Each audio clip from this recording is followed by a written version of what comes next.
എന്നാണ് ഇഡിയും സിബിഐയും ആരോപിക്കുന്നത് എങ്കിൽ, പ്രിയമുള്ളവരെ, ഗോവ തെരഞ്ഞെടുപ്പിന് ആവശ്യമായ മുഴുവൻ തുകയും സംഭാവനയായി ലഭിച്ചതിന്റെ income tax act section 80G പ്രകാരമുള്ള രസീത് സഹിതമുള്ള കണക്കുകൾ ഈ പറയുന്ന ഇലക്ഷൻ കമ്മീഷനിലും ഇൻകം ടാക്സിലും സമയാസമയങ്ങളിൽ സമർപ്പിച്ചിട്ടുള്ള രാഷ്ട്രീയ പാർട്ടി എന്ന നിലയിലും ഗോവ തെരഞ്ഞെടുപ്പിൽ ചെലവായ തുകയെ സംബന്ധിച്ച കണക്കുകളും കൃത്യസമയത്ത് അവതരിപ്പിച്ചിട്ടുണ്ട് എന്നത് നിലനിൽക്കില്ല.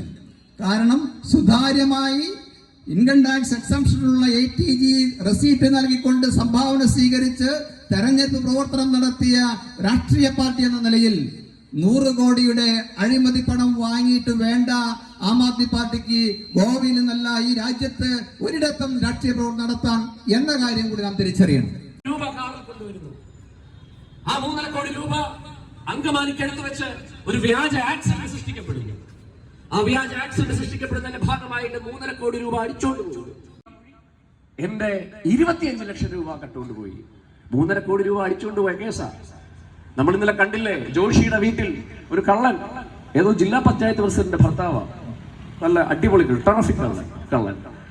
അദ്ദേഹം വന്ന സമയത്ത് അദ്ദേഹത്തെ പിടിച്ചു, പോലീസ് പിടിച്ചു.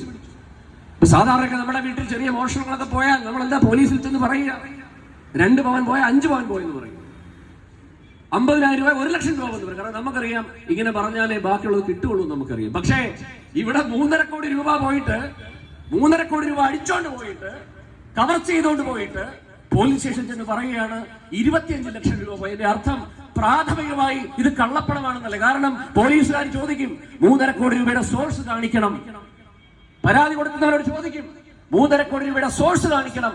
സോഴ്സ് കാണിക്കാനില്ല, കള്ളപ്പണമാണ്, ഹവാലപ്പണമാണ്. പക്ഷേ FI മൊഴിയിൽ കൃത്യമായി എഴുതി വെച്ചിരിക്കുന്നത് എന്താണെന്നറിയാമോ?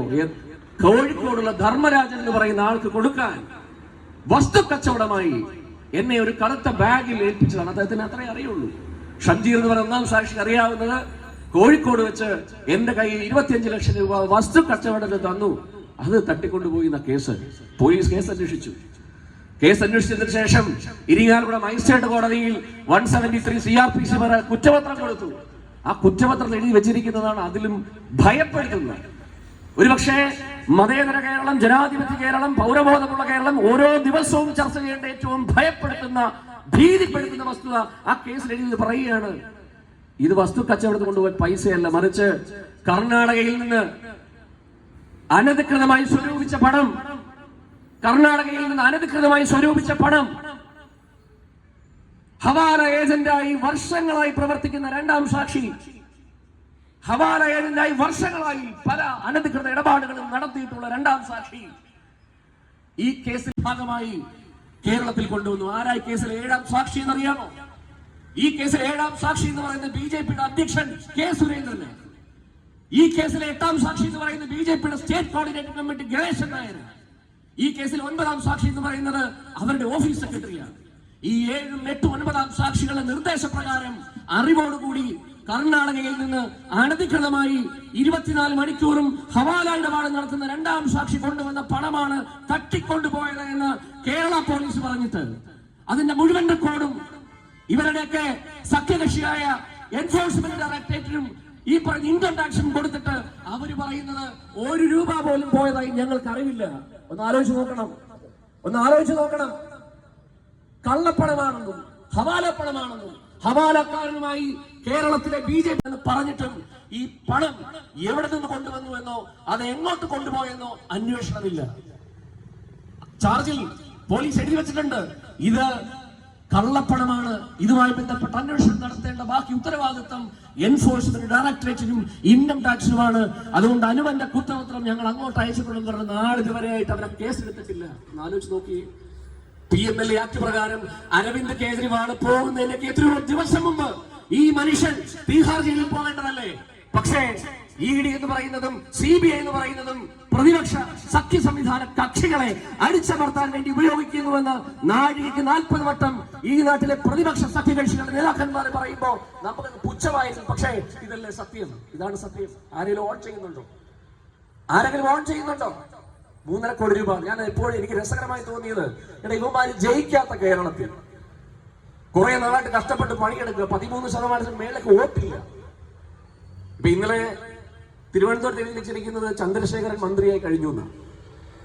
ഇപ്പോഴും ആലപ്പുഴ വന്നപ്പോൾ ഞാൻ കാണുന്നത് NDA സഖ്യകക്ഷിയിലെ ഉരുക്ക വനിതയായ മന്ത്രി ശോഭാ സുരേന്ദ്രൻ. ശോഭാ സുരേന്ദ്രന്റെ സൈഡിൽ ഈ താമരയുടെ തൊട്ടടിയിൽ നമ്മൾ കൊണ്ട് ചിഹ്നമുള്ള ഗ്യാസ് സിലിണ്ടർ ചിഹ്നം എഴുതി വേണം. കാരണം ഈ വ്യക്തി UPA സർക്കാർ ഭരിക്കുന്ന സമയത്ത് 440 രൂപയ്ക്ക് സിലിണ്ടർ കിട്ടുന്നതിന് വിലക്കയറ്റമാണെന്ന് പറഞ്ഞ് സൈക്കിളിൽ ഗ്യാസ് സിലിണ്ടർ കയറ്റി പോയ ചിത്രം ഇപ്പോഴും നമ്മുടെ മനസ്സിലുണ്ട്. ഇന്ന് ഗ്യാസ് സിലിണ്ടർ 1746 രൂപയായി.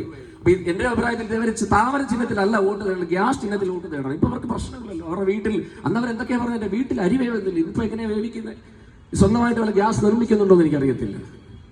ഇപ്പൊ തൃശ്ശൂർ കഴിഞ്ഞ ദിവസം പോയപ്പോ എന്താണ് പുള്ളി, ഇവരൊക്കെ മന്ത്രിയാകാൻ പോകുന്നവരാ, പക്ഷെ തൃശ്ശൂർ ചെന്നപ്പോഴാണ് പുള്ളി മന്ത്രിയായിട്ടാണ് ആക്ട് ചെയ്യുന്നത്. ഇപ്പൊ തൃശ്ശൂർ പൂരത്തിന് എന്തോ പ്രശ്നം ഉണ്ടാകും, പുള്ളി നേരെ ദേവസ്വം അവിടെ ചെന്ന് സംസാരിക്കുന്നത് മന്ത്രി ആയതുപോലെയാണ്. പുള്ളിയുടെ കൂടെ നിൽക്കുന്നവരും മന്ത്രിയുടെ കൂടെ നടക്കുന്ന പോലെയാണ്. അത് കേട്ടപ്പോഴാണ് നമ്മുടെ കൃഷ്ണകുമാർ, ഞാൻ കൊല്ലത്തുനിന്നാണ് വരുന്നത്, കൃഷ്ണകുമാർ നമുക്ക് ഇഷ്ടപ്പെട്ട നടനാണ്. പുള്ളി ആദ്യം മുണ്ടും ഷർട്ടും ഒക്കെ ഇട്ടാണ് കൊല്ലത്തേക്ക് വന്നിറങ്ങിയത്. അപ്പം നോക്കിയപ്പോഴത്തേന് മോദിജി ഇടുന്നത് ഫുൾ ടൈം കോട്ടായതുകൊണ്ട് പുള്ളിയോടാണ് കോട്ട് വാച്ച് പുള്ളി ഇട്ട്, പുള്ളി മന്ത്രിയാന്ന് പറയുന്നത്. എന്നിട്ട് ഇന്നലെ രാവിലെ ഞാൻ നോക്കിയപ്പോഴത്തേന് പുള്ളിയുടെ കണ്ണിൽ ഏതോ പ്രകടനത്തിന് പോയപ്പോ എതിർ ചേരിപ്പെട്ട ആര് കണ്ണിൽ പരിക്കേൽപ്പിച്ചു എന്ന് പറഞ്ഞ് കണ്ണ് പൂട്ടിക്കെട്ടി അതൊരു ഷോ. ഇന്നലെ പത്രത്തിൽ വാർത്ത വരുന്നത് പുള്ളി ആ പരിക്ക് പറ്റിയത് ഏതോ BJP-കാരന്റെ കയ്യിലിരുന്ന ഈ സ്കൂട്ടറിന്റെ ചാവി കണ്ണിക്കൊണ്ടാ പരിക്ക് പറ്റിയത്. എന്തൊരു ആക്ഷേപം ആലോചിച്ച് നോക്കുന്നത്. കേസ് വഴക്കായി ഏതോ പ്രതിപക്ഷ സംവിധാനത്തിൽ ആരാണ് ആക്രമിച്ചാണ്. അപ്പൊ ഞാൻ പറഞ്ഞ വ്യക്തിപരമായ ആക്ഷേപത്തിലൊക്കെ ഞാൻ പോകാൻ കൂടുതലായിട്ട് ആഗ്രഹിക്കുന്നു, താല്പര്യമുണ്ട്, പക്ഷെ കൂടുതലായിട്ട് ആഗ്രഹിക്കുന്നില്ല. അപ്പൊ ഞാൻ പറഞ്ഞു വരുന്നത്, ഇത്തരത്തിൽ 1 രൂപ പോലും നിങ്ങൾ ആലോചിച്ച് നോക്കണം. ഈ കേസിൽ 3.5 കോടി രൂപ പോയ കേസിൽ 12 ലക്ഷം രൂപ കണ്ടെടുത്തു. 3.5 കോടി രൂപ പോയ കേസിൽ 12 ലക്ഷം രൂപ കണ്ടെടുത്തു. പക്ഷേ സുപ്രീം കോടതി അടക്കം, ഡൽഹി ഹൈക്കോടതി അടക്കം, സഞ്ജീവ് ഖന്നയുടെ ബെഞ്ച് അടക്കം സഞ്ജയ് സിംഗിന്റെ ജാമ്യാപേക്ഷ പരിഗണിച്ച വേളയിലും അദ്ദേഹത്തിന് ജാമ്യം കൊടുത്ത വേളയിലും അവർ പറഞ്ഞത് സഞ്ജയ് സിംഗിന്റെ പക്കൽ നിന്നും 1 രൂപ കണ്ടെടുക്കാൻ സാധിച്ചിട്ടുണ്ടെന്നല്ലേ. ആലോചിച്ച് നോക്കി, 1 രൂപ പോലും കണ്ടെടുക്കാൻ സഞ്ജയ് സിംഗിന്റെ പക്കൽ നിന്നോ നാളിതുവരെ ആം ആദ്മിയുടെ നേതാവ് കേസിൽ 3.5 കോടി രൂപ അടിച്ചുകൊണ്ടുപോയ കേസിൽ 12 ലക്ഷം രൂപ കണ്ടെടുത്ത കേസിൽ. പക്ഷെ ഞാൻ മനസ്സിലാക്കുന്നതിന് ബാക്കി കണ്ടെടുക്കാൻ സാധ്യതയില്ല. കാരണം ഞാൻ മനസ്സിലാക്കുന്നത് ഇവരിൽ 10-30 ചേർന്ന് പേരുള്ള സംഘമാണ്. ഇതിൽ സുരേന്ദ്രനും ടീമോലാടി പൈസ കൊണ്ടുപോയി ബാക്കിയുള്ളത് വിചാരിച്ചു ഇത് എന്നാലും കള്ളപ്പണമാണല്ലോ, കുഴൽപ്പണമാണല്ലോ, ആരും തർക്കിക്കാൻ വരത്തില്ലല്ലോ. ഇവര് കൂട്ടുകാരെല്ലാം ചേർന്നുള്ള പങ്കുവച്ചോടോ. ഈ 3.5 കോടി രൂപയും തിരിച്ച് സുരേന്ദ്രന്റെ കയ്യിൽ തന്നെ പോയിട്ടുണ്ട്. അതുകൊണ്ടാണ് ബാക്കി പൈസ കണ്ടെടുക്കാൻ പറ്റാത്തത്.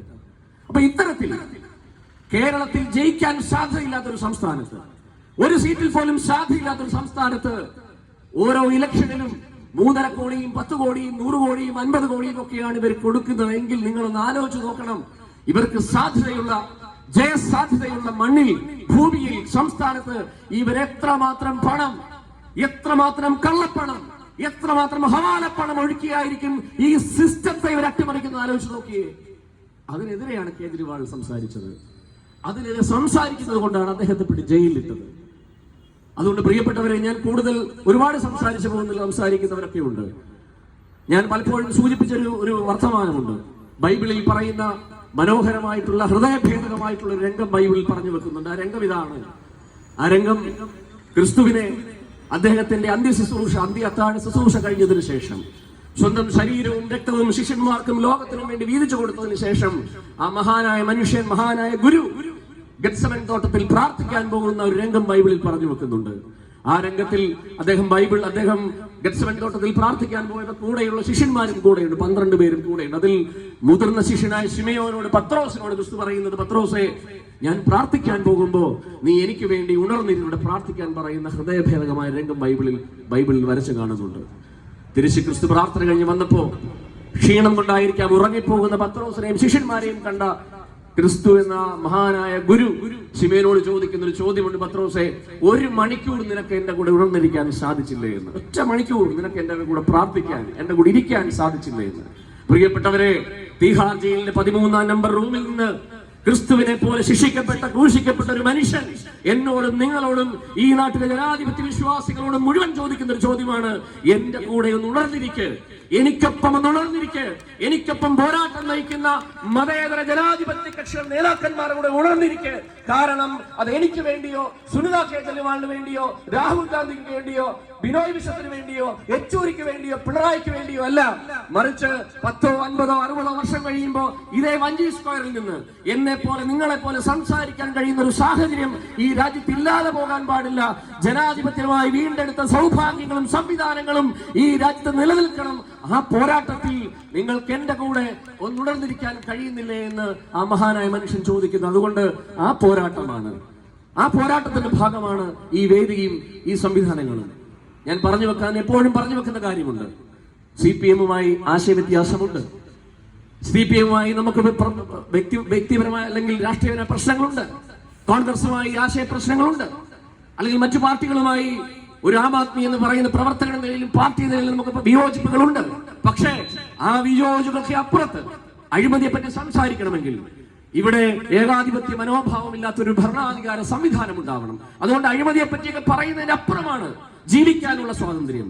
ഭക്ഷണം കഴിക്കുന്നത് ഇന്ന വിഭാഗത്തിൽപ്പെട്ടവരാണെങ്കിൽ രാജ്യം വിട്ടുപോകുമെന്ന് പറയുന്ന കാര്യങ്ങൾ, വസ്ത്രം ധരിക്കുന്നത് ഈ രീതിയിലാണെങ്കിൽ, നിന്റെ നെറ്റിയിൽ നിസ്കാരത്തരമുണ്ടെങ്കിൽ നീ ഒന്ന് വിമർശിച്ചു പോയാൽ നീ രാജ്യദ്രോഹിയാണെന്നും നീ രാജ്യം വിട്ടുപോകുന്നവരാണെന്നും പറയേണ്ടി വരുന്ന ഒരു സംവിധാനം. അതിന്റെ അപ്പുറത്തേക്ക് ഞാൻ സൂചിപ്പിച്ച ജനാധിപത്യപരം മനോഹരമായിട്ടുള്ള സംവിധാനങ്ങൾ നിലനിൽക്കാൻ ആവശ്യമായ പോരാട്ടമാണ്. അത് അവസാനത്തെ ബസ് തന്നെയാണ്, ഒരു സംശയവും വേണ്ട. നമ്മൾ കാണുന്നതല്ലേ, നമ്മൾ ഇപ്പോഴും പറയുന്ന പോലെ ഇത് അവസാനത്തെ ബസ്, ഇത് അവസാനത്തെ ബസ്സാണ്. ആ ബസ്സിൽ ജനാധിപത്യ വിശ്വാസികളും നേതാക്കന്മാരും ഭരിക്കുന്ന ഒരു മുന്നണി സംവിധാനം ഇന്ത്യയിൽ വന്നില്ല എങ്കിൽ അതിന്റെ കോട്ടം ഇവിടെ ഒരു കാര്യം കൂടെ പറഞ്ഞുകൊണ്ട് അവസാനിപ്പിക്കാം. അതിന്റെ കോട്ടം ഇവിടെ മുസ്ലിങ്ങൾക്ക് മാത്രമല്ല. എന്നെ വിഷമിപ്പിച്ച ഒരു രംഗം കൂടെ പറഞ്ഞുകൊണ്ട് ഞാൻ അവസാനിപ്പിക്കാം. ഞാൻ ഇന്നലെ സന്ദർഭികവശാൽ മനോരമ ചാനൽ വെച്ച് നോക്കിയപ്പോ ബത്തേരിയിൽ മാനന്തവാടിയിൽ കത്തോലിക്ക സഭയുടെ ബഹുമാനായ ബിഷപ്പ് ജോസ് പെരുന്നേടം എന്ന് പറയുന്ന പിതാവ് കെ സുരേന്ദ്രനെ സ്വീകരിച്ചിട്ട് മോദിയുടെ ഗ്യാരണ്ടിയുടെ പുസ്തകം റിലീസ് ചെയ്തിട്ട് ചിരിക്കുന്ന ഒരു രംഗം ഞാൻ കണ്ടു. ഞാൻ പറയാൻ ആഗ്രഹിക്കുന്ന ഏറ്റവും പ്രധാനപ്പെട്ട കാര്യം, ഞാൻ സഭയിലൂടെ വളർന്നു വന്ന സഭാപിതാക്കന്മാരെ ബഹുമാനിക്കുകയും വളർന്നു വരികയും ക്രിസ്ത്യൻ സമുദായത്തിൽ വിശ്വാസത്തിൽ അധിഷ്ഠിതമായി ജീവിക്കുകയും ചെയ്യുന്ന ഒരു ചെറുപ്പക്കാരൻ തന്നെയാണ്. പക്ഷെ എന്നെ ഏറ്റവും കൂടുതൽ ഭയപ്പെടുത്തുന്ന ഭീതിപ്പെടുത്തുന്ന ഒരു രംഗം, കെ സുരേന്ദ്രനെ സ്വീകരിച്ചതിന് ശേഷം അദ്ദേഹം നൽകുന്ന ഗ്യാരണ്ടിയാണ് ഭാരതത്തിന്റെ ഗ്യാരണ്ടി എന്ന് പറയാതെ പറഞ്ഞുപോയി കത്തോലിക്ക സഭയുടെ അധിപനായ മനുഷ്യൻ. ഇപ്പൊ ചില ക്രൈസ്തവ വിശ്വാസികൾക്കും ക്രൈസ്തവ സംവിധാനങ്ങൾക്കും ഒക്കെ മുസ്ലിങ്ങൾക്കെതിരെയുള്ള ഒരു തെറ്റിദ്ധാരണയുടെ പേരിൽ സംഘപരിവാറുകാരൻ മുസ്ലിങ്ങൾക്കെതിരെ പണി കൊടുക്കുന്നു, അതുകൊണ്ട് സംഘപരിവാറുകാരൻ വോട്ട് ചെയ്യാമെന്ന് തൃശ്ശൂരിലും എറണാകുളത്തും ഒക്കെയുള്ള ക്രിസ്ത്യൻ സമുദായത്തിൽപ്പെട്ടവർ ആഗ്രഹിക്കുന്നുണ്ട്, വിശ്വസിക്കുന്നത് എനിക്കറിയാം. പക്ഷെ നിങ്ങൾ മനസ്സിലാക്കണം, പണ്ട് ഹിറ്റ്ലറിന്റെ കാലത്ത് ഹോളോകോസ്റ്റിന് കൊണ്ടുപോകുന്ന ഒരു സംവിധാനമുണ്ട്. ഹോളോകോസ്റ്റ് കൊണ്ടുപോകുന്ന ബസ്സിലാണ് കുന്നുകളെ കൊണ്ടുപോവുക. അപ്പൊ ഹോളോകോസ്റ്റിന് കൊണ്ടുപോകാൻ വേണ്ടി ഹിറ്റ്ലർ യൂതന്മാരെ പിടിച്ച് ബസ്സിൽ കയറ്റി കൊണ്ടുപോകുമ്പോൾ ബസ് ഇങ്ങനെ റോഡിലൂടെ പോകുന്ന സമയത്ത് ഇത് കണ്ട് കൈയടിക്കുന്ന തൊഴിലാളികളും കമ്മ്യൂണിസ്റ്റുകാരും മറ്റ് സമുദായത്തിൽപ്പെട്ടവരും ഒക്കെ അവിടെയുണ്ട്. കൊണ്ടുപോകുന്നത് അവനെയാണല്ലോ കൊല്ലാൻ, ഹോളോകോസ്റ്റ് നടത്താൻ കൊണ്ടുപോകുന്ന യഹൂദനെയാണല്ലോ എന്ന് പറഞ്ഞുകൊണ്ട് കൈയടിക്കുന്ന ഒരു സാധ്യതയെപ്പറ്റി, ഒരു സാഹചര്യത്തെ പറ്റി പറഞ്ഞു വെക്കുന്ന ചരിത്രകാരന്മാരുണ്ട്. പക്ഷേ അവനെ കൊന്നതിന് ശേഷം, യഹൂദന്റെ തല വെട്ടിയതിനു ശേഷം, അവനെ നശിപ്പിച്ചതിന് ശേഷം ഈ ഹിറ്റ്ലറും പടയും പിന്നീട് തെരഞ്ഞു വന്നത് ഈ റോഡിൽ നിന്ന് കൈയടിച്ചവന്റെ നേരെയാണ്. ഈ റോഡിൽ നിന്ന് ഹോളോകോസ്റ്റിന് കൊണ്ടുപോകുന്നതിനെ കണ്ട് പുച്ഛിച്ചവന്റെ നേരെയാണ് ഹിറ്റ്ലറും സംവിധാനവും പിന്നീട് വന്നത്. അതുകൊണ്ട് ഗുരുജി ഗോൾവാർക്കർ എന്ന് പറയുന്ന RSSന്റെ താത്വിക ആചാര്യനെ എഴുതി വെച്ചിട്ടുണ്ട്, കമ്മ്യൂണിസ്റ്റുകാരെ ഇല്ലാതാക്കണം, മുസ്ലിങ്ങളെ ഇല്ലാതാക്കണം, ക്രിസ്ത്യാനികളെ ഇല്ലാതാക്കണം. കഴിഞ്ഞ ക്രിസ്മസ് കാലത്ത് BJP-കാരൻ കേക്കും വൈനുമായിട്ട് ക്രിസ്ത്യൻ സഭ മേലധികാരികളെ കാണാൻ പോയി ക്രിസ്ത്യാനികളുടെ വീട്ടിലേക്ക് വോട്ട് പിടിക്കാൻ വന്നു. ക്രിസ്ത്യാനികളുടെ വീട്ടിലേക്ക് വോട്ട്, കേക്കും വൈനുമായിട്ട്. അന്ന് ചില സഭാ നേതാക്കന്മാരൊക്കെ സംസാരിച്ചപ്പോൾ ഞാൻ ചോദിച്ചൊരു ചോദ്യമുണ്ട്, വരട്ടെ സ്വീകരിക്കാം അവരുടെ വൈനും കേക്കും കുടിക്കാം. പക്ഷെ 3-4 ചോദ്യങ്ങൾ തിരിച്ചു ചോദിക്കണം. ഒന്നാമത്തെ ചോദ്യം, ഇന്ത്യ കണ്ട മഹനീയ വ്യക്തിത്വത്തിനുടമയായ കുഷ്ഠരോഗികളുടെ വ്രണവും അവന്റെ പരിവും അവന്റെ അഴുക്കും അതിൽ വൃത്തിയാക്കി അതിൽ ചുംബിച്ച് അനാഥ ബാല്യത്തിന് വേണ്ടി ഭക്ഷണത്തിന് കൈനീട്ടാൻ ചെന്നപ്പോ ഭക്ഷണം കൊടുക്കാതെ സ്വന്തം ചെവിക്കുറ്റിക്ക് അടിച്ച സമയം ഇപ്പോ നിങ്ങൾ എന്റെ ചെവിക്കുട്ടിക്കടി കൈ അടിച്ചില്ലേ, മറ്റേ കൈ കൊണ്ട് എനിക്ക് പണം താ എന്ന് ആവശ്യപ്പെട്ട മദർ തെരേസയ്ക്ക് ഭാരരത്ന കൊടുത്തപ്പോ ആ ഭാരരത്ന തിരിച്ചെടുക്കണമെന്ന് സംഘപരിവാരൻ പറഞ്ഞത് ഇപ്പോഴും ഓൺ ചെയ്യുന്നുണ്ടോ എന്ന് BJP കാരനോട് ചോദിക്കണം. ആ ചോദ്യത്തിന് ശേഷമേ അവന്റെ കേക്കും വൈരും വാങ്ങിച്ചു കുടിക്കാവൂ എന്ന് ഞാൻ പറഞ്ഞു. അത് മാത്രമല്ലല്ലോ, നമ്മൾ കണ്ടതല്ല കഴിഞ്ഞ ദിവസം തെലങ്കാനയിൽ ഒരു സ്ഥാപനം, ഒരു വിദ്യാഭ്യാസ സ്ഥാപനം ജയ് ശ്രീറാം എന്ന് വിളിച്ചുകൊണ്ട് കന്യാസ്ത്രീകളെ ആക്രമിക്കുന്നു. തിരുസ്വരൂപം ക്രിസ്ത്യൻ സമുദായത്തിൽപ്പെട്ടവർ സ്വന്തം അമ്മയെക്കാൾ കൂടുതൽ ഒരുപക്ഷെ സ്നേഹിക്കുന്ന മാതാവിന്റെ തിരുസ്വരൂപത്തിലേക്ക് ജയ് ശ്രീറാം എന്ന് വിളിച്ചുകൊണ്ട് കല്ലെറിയുന്നു. ഗ്രഹാം സ്റ്റെയിൻ എന്ന് പറയുന്ന മനുഷ്യനെയും കുടുംബത്തെയും പച്ചയ്ക്ക് കത്തിച്ചവന് പാർലമെന്റിൽ അവന് സീറ്റ് കൊടുത്ത് അവനെ MP ആക്കിയ സംഘപരിവാർ സംഘം.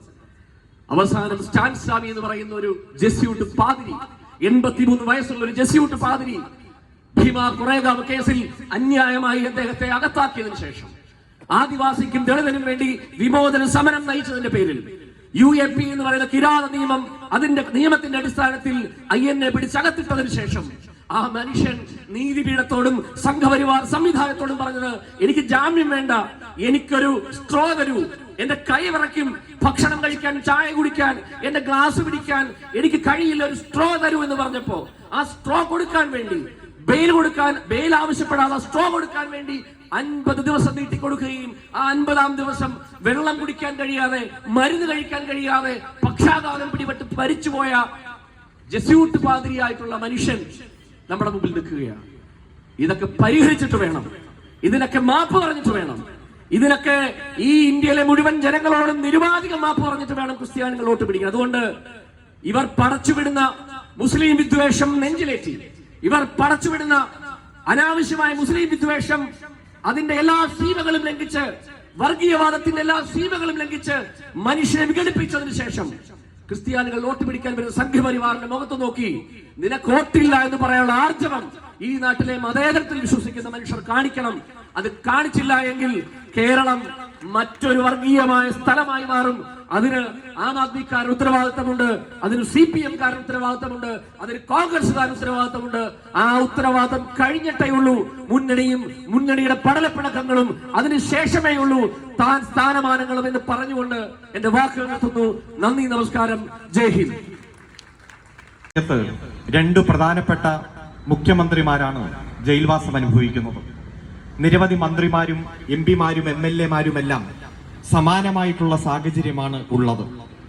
ചെയ്ത തെറ്റ് എന്തെന്ന് പോലും അറിയാതെ, വിചാരണ എന്ന് ആരംഭിക്കുമെന്നറിയാതെ, എന്ന് വിചാരണ നടപടികൾക്ക് ഒരു അറുതി ഉണ്ടാകുമെന്നറിയാതെ നിരവധി പുരോഗമനവാദികളും കവികളും സാഹിത്യകാരന്മാരും എഴുത്തുകാരുമെല്ലാം ഈ സംഘപരിവാർ ഭരണത്തിൽ രാജ്യത്തിന്റെ വിവിധ ജയിലുകളിൽ ഇന്ന് കഴിഞ്ഞുകൊണ്ടിരിക്കുന്ന സാഹചര്യമാണ് നമ്മുടെ മുന്നിലുള്ളത്. 2019 ലോക്സഭാ തെരഞ്ഞെടുപ്പിൽ തൊഴിലില്ലായ്മയും വിലക്കയറ്റവും നോട്ട് നിരോധനവും GST-യും എല്ലാം ഏറ്റവും സജീവമായിട്ടുള്ള ചർച്ചയായിരുന്നു നമ്മുടെ രാജ്യത്ത്. എന്നാൽ 2019 ഫെബ്രുവരി മാസം 14-ാം തീയതി പുൽവാമയിൽ ഒരു ഭീകരാക്രമണം ഉണ്ടാകുകയും 45 സൈനികർ കൊല ചെയ്യപ്പെടുകയും ചെയ്തു. അന്നുവരെ ചർച്ച ചെയ്ത എല്ലാ തെരഞ്ഞെടുപ്പ് വിഷയങ്ങളെയും ഒരൊറ്റ ആക്രമണത്തിലും പ്രത്യാക്രമണത്തിലും മാത്രം കേന്ദ്രീകരിപ്പിക്കുവാനും 2019 മാർച്ച് ഏപ്രിൽ മാസത്തിൽ മറ്റൊരു രാഷ്ട്രീയ വിഷയങ്ങളും ചർച്ചയാകാൻ അനുവദിക്കാതെ വീണ്ടും ഭരണത്തിലേക്ക് വിജയിച്ചു കയറുവാൻ സംഘപരിവാറിന് കഴിഞ്ഞത് നമുക്ക് കാണാൻ കഴിയും. അതിനുശേഷം കൂടുതൽ ഭൂരിപക്ഷത്തോടെ അധികാരത്തിൽ വന്ന BJP ജനാധിപത്യത്തെ തകർക്കുവാനും ഭരണഘടനയെ അസ്ഥിരപ്പെടുത്തുവാനും മതനിരപേക്ഷ കാഴ്ചപ്പാടുകളെ തച്ചു തകർക്കുവാനും ഈ രാജ്യത്തിന്റെ ഫെഡറലിസത്തെ തകർക്കുവാനും നിരന്തരമായിട്ടുള്ള ഇടപെടലുകൾ നടത്തിക്കൊണ്ടിരിക്കുകയാണ്. ജനാധിപത്യത്തെ പണാധിപത്യം കൊണ്ട് കീഴടക്കുന്നു. നാം കണ്ടു ഗോവയിൽ, കർണാടകയിൽ, മധ്യപ്രദേശിൽ, വടക്കിഴക്കൻ സംസ്ഥാനങ്ങളിലുമെല്ലാം കൊണ്ട് പച്ചയായ രാഷ്ട്രീയം കളിക്കും. മൂന്നാമതായി സംസ്ഥാനങ്ങൾക്ക് കൊടുക്കേണ്ട വിഹിതം കൊടുക്കാതെ സാമ്പത്തിക ഫെഡറലിസം തകർക്കുന്ന അജണ്ട നടപ്പാക്കും.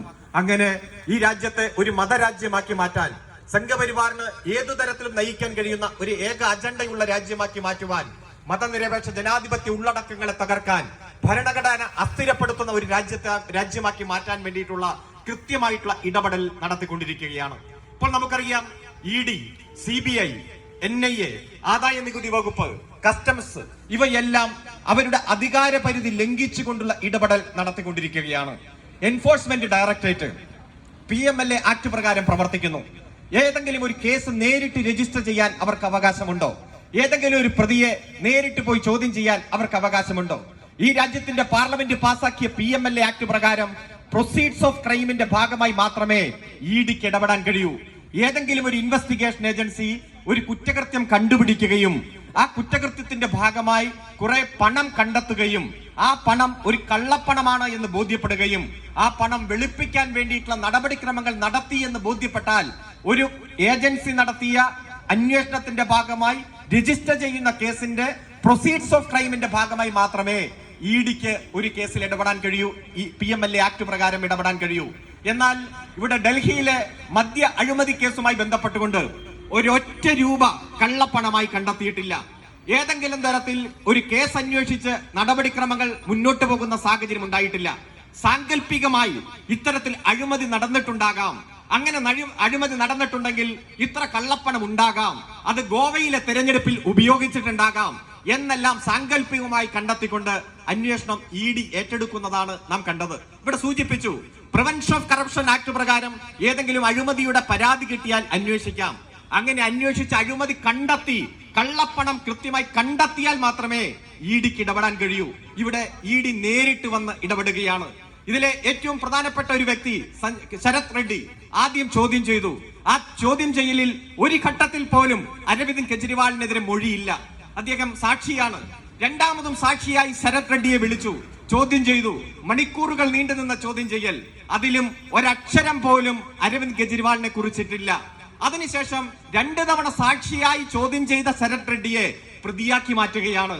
പ്രതിയാക്കി മാറ്റി ജയിലിലേക്ക് വിടുന്നു. ജയിലിലേക്ക് വിട്ടപ്പോൾ ആദ്യം 5 കോടി രൂപ ശരത് റെഡ്ഡി BJPക്ക് ഇലക്ട്രൽ ബോണ്ട് കൊടുക്കുന്നു. ഇലക്ട്രൽ ബോണ്ട് കൊടുത്തു കഴിഞ്ഞപ്പോ ആ പ്രതിയെ മാപ്പ് സാക്ഷിയാക്കി മാറ്റുകയാണ്. മാപ്പ് സാക്ഷിയാക്കി മാറ്റുന്ന നടപടിക്രമങ്ങൾ ആരംഭിച്ചു. അപ്പോൾ വീണ്ടും 24 കോടി രൂപ കൊടുക്കുന്നു. വീണ്ടും കോടികൾ കൊടുക്കുന്നു. ആ പ്രതിയെ മാപ്പ് സാക്ഷിയാക്കി മാറ്റുന്നു.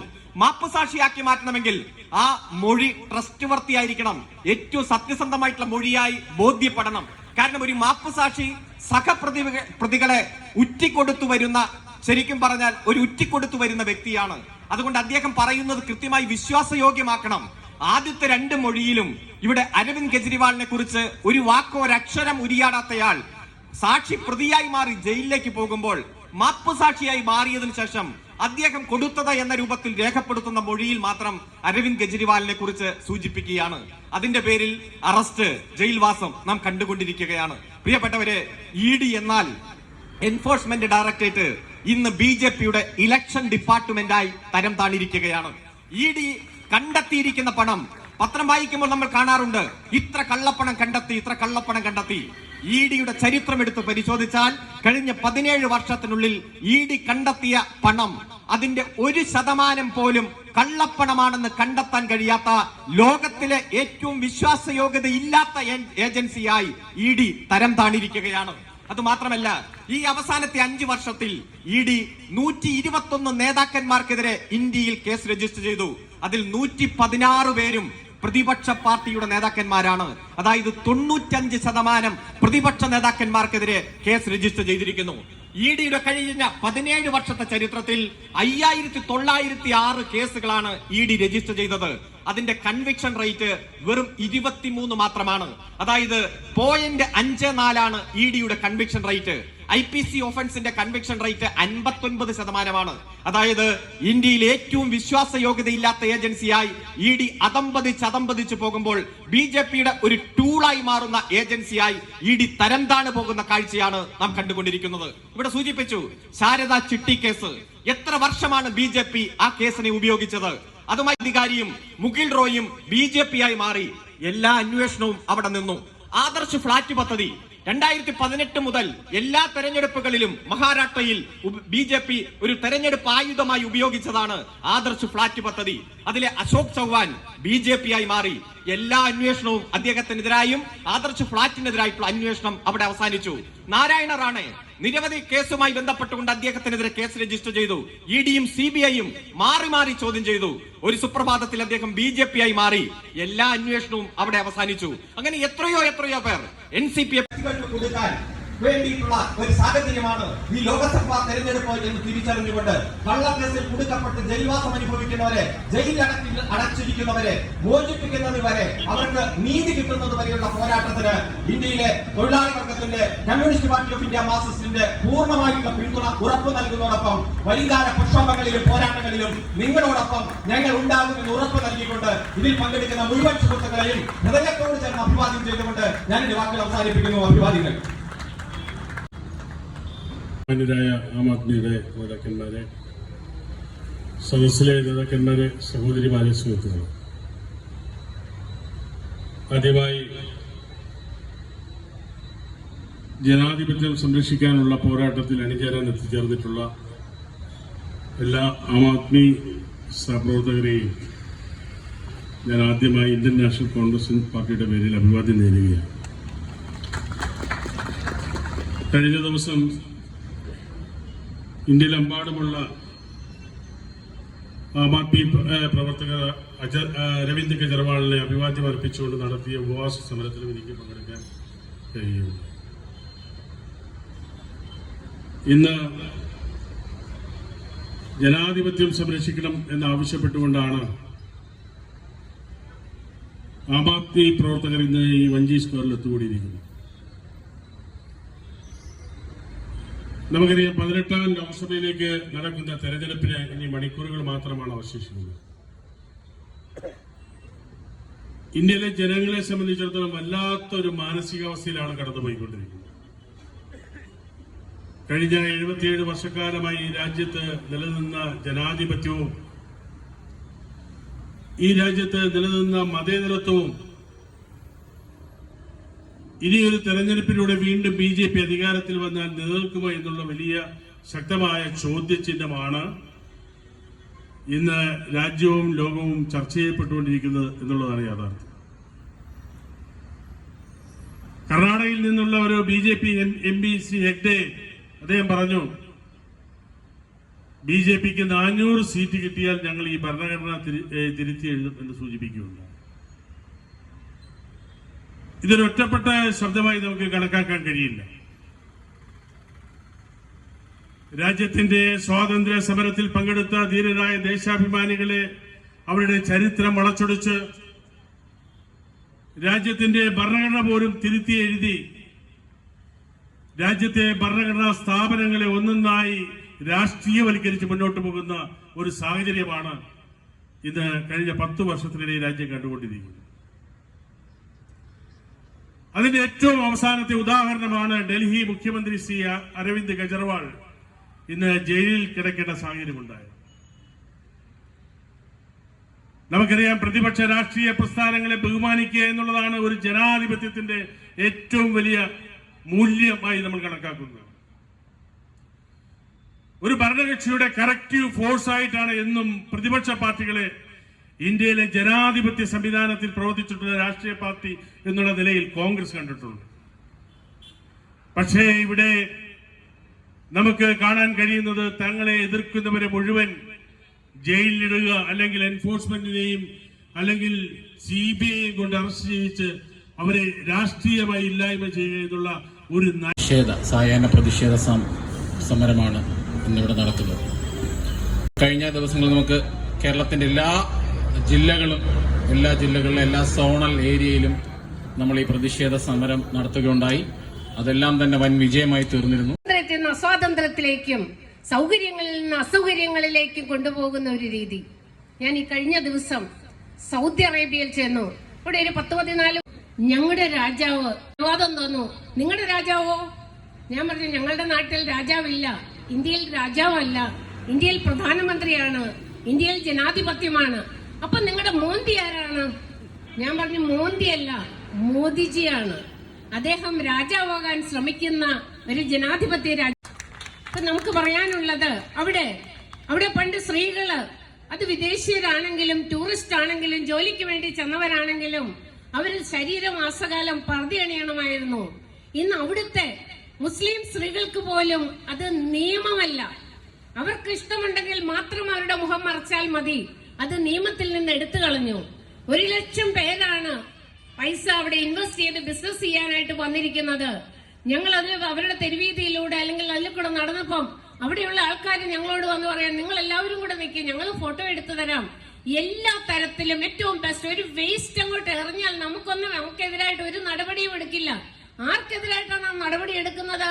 ആ ഭാഗം ക്ലീൻ ചെയ്യുന്ന ക്ലീനർക്ക് ക്ലീൻ ചെയ്യാൻ ഔദ്യോഗികമായിട്ട് നിയമിച്ചിട്ടുള്ള ആർക്കെതിരായിട്ട്. ഒരു സാധനം അങ്ങോട്ട് ഇടുന്ന നിലത്ത് വീഴുന്നതിന് മുമ്പ് അവർ എടുത്തോണ്ട് പോകും. ഒരു ചപ്പോ ചവറോ പേപ്പറോ ഒന്നും അവിടെ കാണുന്നില്ല. അപ്പൊ അത്രയും നമ്മൾ ആടുജീവിതമൊക്കെ ഈ ദിവസങ്ങളിൽ സിനിമ കണ്ടു. അതൊക്കെ കഴിഞ്ഞു പോയ കാര്യങ്ങൾ. അവിടെയെല്ലാം വളരെ ഏകാധിപത്യമായിട്ടും ജനാധിപത്യത്തിലേക്ക് സ്ത്രീകൾ ജോലിക്ക് പോകുന്നു, സ്ത്രീകൾ ബിസിനസ് നടത്തുന്നു, ബാങ്കുകളിൽ സ്ത്രീകൾ ജോലി ചെയ്യുന്നു. അകത്തളങ്ങളിൽ നിന്ന് അവർ പുറത്തേക്ക് ഇറങ്ങാനായിട്ട് അവർക്ക് അനുവാദം ലഭിച്ചു. ഏകാധിപത്യത്തിൽ ജനാധിപത്യം, ഇവിടെ ജനാധിപത്യത്തിൽ ഏകാധിപത്യം. നമ്മുടെ ഇലക്ഷന് വേണ്ടി 2 രാത്രി 2 പകലും മാത്രം ബാക്കി നിൽക്കെ നമ്മൾ ഓരോരുത്തരും ഞങ്ങളെ ശ്രമിച്ചുകൊണ്ടിരിക്കുന്നു. നമ്മുടെ ഇവിടുത്തെ പ്രബുദ്ധരായ പൗരന്മാർ ഓരോരുത്തരും ചിന്തിക്കേണ്ടത്, നാളെ ഇവിടെ BJP ജയിക്കണോ, ഇന്ത്യൻ സഖ്യം ജയിക്കണോ, ഇന്ത്യ സഖ്യം ജയിക്കണമോ, ജനാധിപത്യം പുലരണമോ, ഏകാധിപത്യത്തിലേക്ക് മാറണമോ, അല്ലെങ്കിൽ ഇവിടെ മതാധിഷ്ഠിത മൗലികവാദങ്ങൾ ശക്തിപ്പെടണോ, ജോലി ഇല്ലാതെയാകണമോ, ചെറുപ്പക്കാർക്ക് പ്രാധാന്യം ഇല്ലാതെയാകണമോ, മനുഷ്യർക്ക് ബുദ്ധിമുട്ടുകൾ ഏറണമോ, അതോ ജനാധിപത്യത്തിലേക്കും സംരക്ഷണത്തിലേക്കും അതിലേക്ക് കൊണ്ടുവന്ന അല്ലെങ്കിൽ ഏറ്റവും കൂടുതൽ ജനസേവനം നടത്തിയ രാജ്യത്തിന് ഒരു പ്രത്യേക രാജ്യമായിട്ട് ലോകത്തിലെ one of the best country ആയിട്ട് ഇന്ത്യയെ മാറ്റാൻ ശ്രമം നടത്തിയ ഇത്രയും മഹാനായ ശ്രേഷ്ഠനായ ഒരു വ്യക്തിയെ ജയിലിൽ അടച്ചപ്പോൾ നിങ്ങൾ ഉണർന്നിരുന്ന് പ്രാർത്ഥിക്കാൻ പാടില്ലേ എന്ന് യേശുക്രിസ്തു ചോദിച്ച കാര്യം ഇവിടെ നമ്മുടെ ആരാധ്യനായ നേതാവ് അഡ്വക്കേറ്റ് വിനോദ് മാത്യു വിൽസൺ പറയുകയുണ്ടായി. ഞാൻ നിങ്ങളെ അങ്ങേയറ്റം അഭിസംബോധന ചെയ്യുകയാണ്, അങ്ങേയറ്റം അനുമോദിക്കുകയാണ്. അദ്ദേഹത്തെ അറസ്റ്റ് ചെയ്ത രാത്രി മുതൽ ഇന്നോളം ഏകദേശം 1 മാസമായിട്ട് കേരളത്തിൽ ഉടനീളം പ്രകടനങ്ങളും പ്രതിഷേധങ്ങളും പന്തം കൊളുത്തി പ്രകടനങ്ങളും പ്രസംഗങ്ങളും വേദികളുമായിട്ട് വളരെ ആത്മാർത്ഥതയോടുകൂടി യാതൊന്നും കൈപ്പറ്റാതെ യാതൊന്നും പ്രതീക്ഷിക്കാതെ ഇവിടെ വന്നിരിക്കുന്ന എന്റെ സ്നേഹബഹുമാന്യരായ എല്ലാ വോളണ്ടിയേഴ്സിനെയും ലീഡേഴ്സിനെയും അഭിനന്ദിച്ചുകൊണ്ട് എന്റെ വാക്കുകൾ നിർത്തുന്നു. നന്ദി, നമസ്കാരം.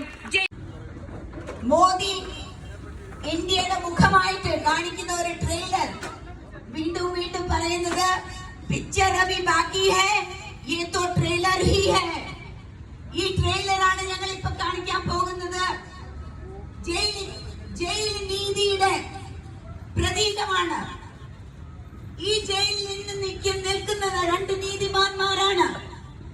ഒന്ന്, ജനങ്ങൾക്ക് വേണ്ടി ആശുപത്രികൾ സൃഷ്ടിച്ചത്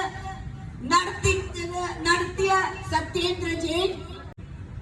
ആം ആദ്മി ജനങ്ങളുടെ മക്കളെ പഠിപ്പിക്കാനായിട്ട് നല്ല നിലവാരമുള്ള സ്കൂളുകൾ നയിച്ച മനീഷ് സിസോദിയ.